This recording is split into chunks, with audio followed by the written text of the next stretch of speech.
insecurity, the state of being without reliable access to a sufficient quantity of affordable, nutritious food. We could feed the world, yet we have so many pockets of places that don't have access to nutrient-rich foods. They have access to junk food.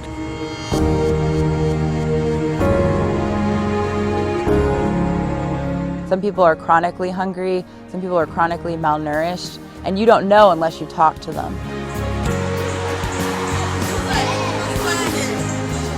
These children go without because their families go without regularly.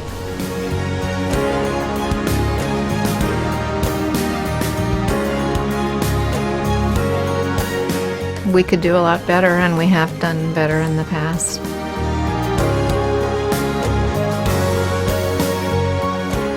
If you were running a state and you learned that that state had the second highest number of hungry babies in the United States, wouldn't you make that a priority?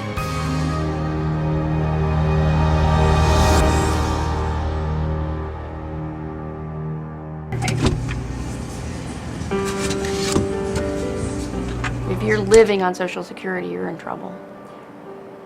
I'm in trouble right now. Catherine Arnold has a hard time putting food on her table. That I want to eat, I can't. That I need to eat, I can't. It wasn't always like this. Catherine was once a driven IT professional working in Hartford, Connecticut. I was at work by 6 a.m. I turned the breakers on. She worked hard. I never left before 6. I often didn't leave until 10. She played hard. I dated a lot. I played golf. I went skiing. I lived in a luxury high-rise. I had a hot apartment. I was living a very good life. But her fast pace took its toll. I started having what I thought were nervous breakdowns, but they were actually malnutrition and stress. That started a cycle of taking meds and then more meds to treat their side effects. I knew life was too stressful. I knew I needed to slow it down. She eventually settled in Beaufort, North Carolina. It was there she met and married Ray Arnold. About 4 years later, Ray was diagnosed with prostate cancer. He was treated with radiation and chemotherapy. Then, a few years later, more problems sent him to the hospital.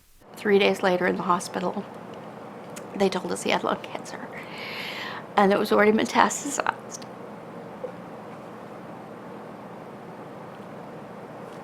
And he died 3 weeks later. Catherine and Ray had been using credit cards to help pay their enormous medical bills. We decided that when he died, I would sell the house, pay off the credit cards, buy a mobile home or something that I could pay cash for. But the bottom dropped out of the real estate market, so Catherine held on to the house for 3 more years. I had used all our credit, and I had used all our savings, what little we had left. I knew that I either had to sell the house or I was going to lose it. And so she did. It was enough to pay the mortgage, and if I had used every penny, I couldn't have paid our bills. I was scared, and I didn't know what else to do, so I didn't pay the bills. And I took that money and lived on it for the next 3 years. Catherine rented rooms until the money ran out. The house where I was renting at that time, they used the food bank, and they told me how to do it. Her decision to do it was driven by one thing. Fear. Fear. And it was a tough decision to swallow. You eat your pride. It was very hard to say yes to this interview. Nobody pats themselves, well, I don't pat myself on the back for going to the food bank. You meet a lot of nice people in line. I would say they're doing the same thing I was doing. They're saving money on food so they'll have money for something else. Catherine appreciates her local food bank. She knows it's just doing the best it can with what it has. And I saw right away that it's heavy on canned foods, packaged foods, bread, Danish, just anything that comes from the store that they couldn't sell in time. So basically there's not a lot of food there that I wanted to eat. So I've only gone to the food bank when I had to, when I really had to. Having volunteered at the food bank, I can tell you that it's not fresh food. And that's an understatement. There are bagged greens, but those aren't fresh either. So it might still look really good, but it's got an expiration date and they can't sell it, so it goes to the food bank. With her history of illness and medications, Catherine is sensitive to foods that might contain pesticides, preservatives, and other chemicals. I personally should absolutely be eating organic. It's out of the question. Organic is expensive. But free food here often means settling for something she may not want to eat.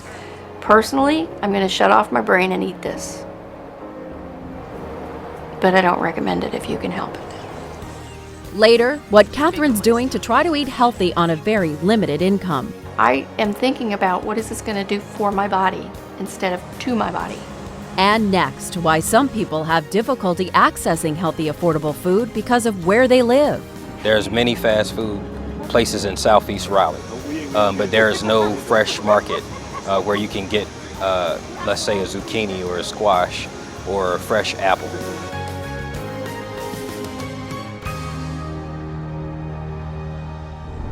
When most of us need food, we simply get in our car and drive to our neighborhood grocery store, where we can buy whatever our family needs, including fresh fruits and vegetables. But it's not so easy for hundreds of thousands of North Carolinians living in food deserts without their own transportation.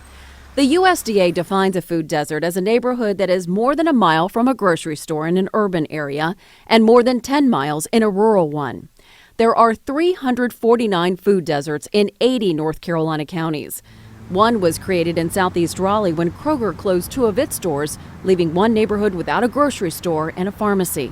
And it really put a gaping hole in it. Many seniors without their own transportation depended on the store. This allowed them to be able to walk to the grocery store and get nutrient-rich foods. Without stores close by, those seniors and others in Southeast Raleigh have to take a long bus ride to get groceries. To avoid waiting in the heat, cold, or rain at a bus stop, some take taxis. So when you add the cost of what a taxi costs you on top of your groceries, it gets real cost prohibitive. Having a food desert in her own district opened Representative Holly's eyes to a problem she hadn't noticed before. She introduced legislation to form a committee to study the problem of food deserts. Truthfully, I'd never even heard of the term food desert until this study commission was appointed. And neither had many of the other committee members. For months, they heard testimony from dozens of experts about the barriers people face in accessing healthy, affordable food and the way those people deal with the barriers.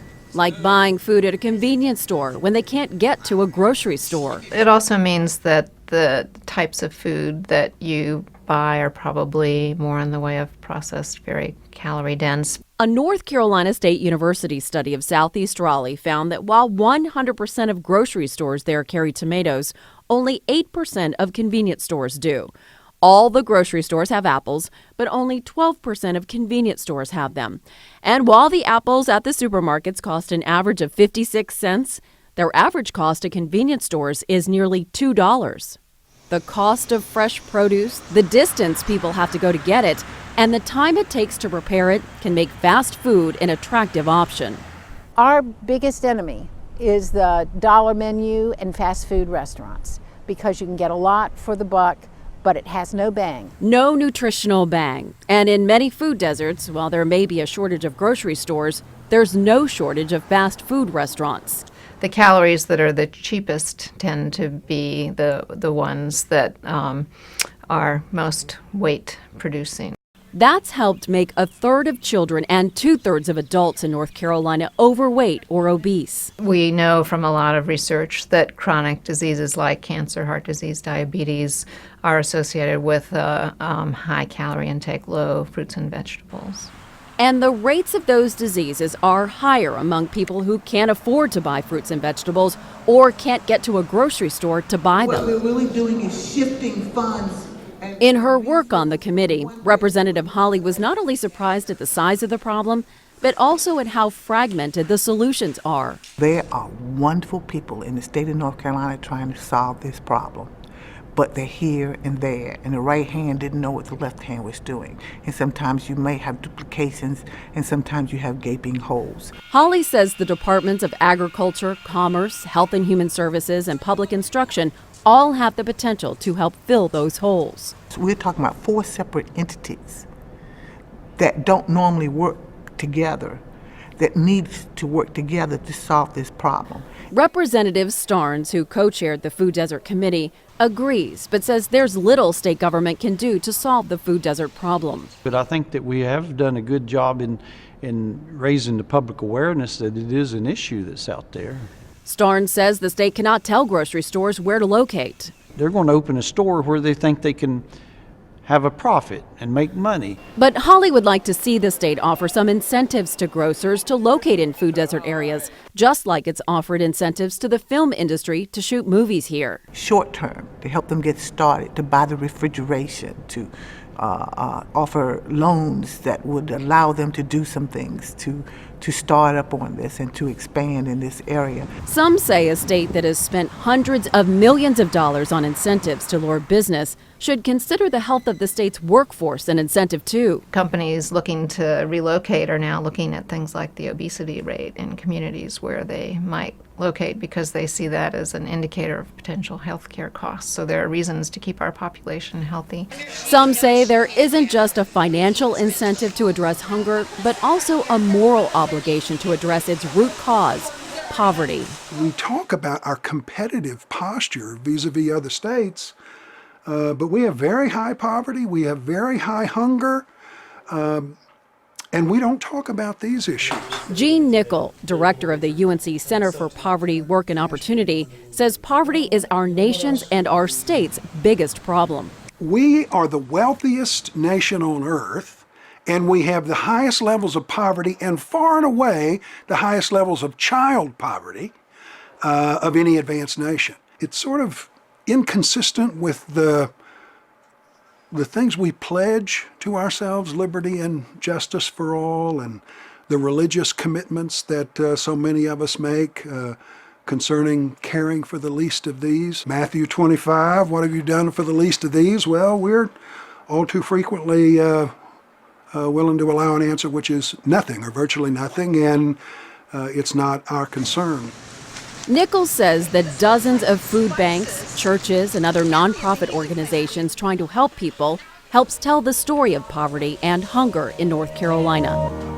Unbelievable need, much more pronounced than people think. Saints laboring to try and help their brothers and sisters, unable to make up the chasm and losing ground. Next, those saints may not be winning the war, but they are winning some battles. There are so many people who are hungry. If you look around, you will see them. The problem of hunger in North Carolina has no simple solution, but dozens of nonprofit charitable organizations are finding their own answers to helping people who have difficulty accessing healthy, affordable food. One answer is getting neighborhood convenience stores to carry more healthy food at more affordable prices. That's the mission of the Galley Grocery near downtown Raleigh. It's a partnership between Whole Foods and 2 Raleigh churches. We knew that this was a food desert. We knew that grocery stores had closed, and we know it was a good opportunity for us as a church to reach people. Yes, there's the usual convenience store junk food, but there's also fresh meat, dairy, and produce at affordable prices for people living in this low-income neighborhood. It's a shock to them to see it in the neighborhood. You know, they used to either have to take a bus or walk several miles to get, fresh meat, eggs, things of that nature. Community gardens are another way to bring an oasis of fresh produce to urban food deserts.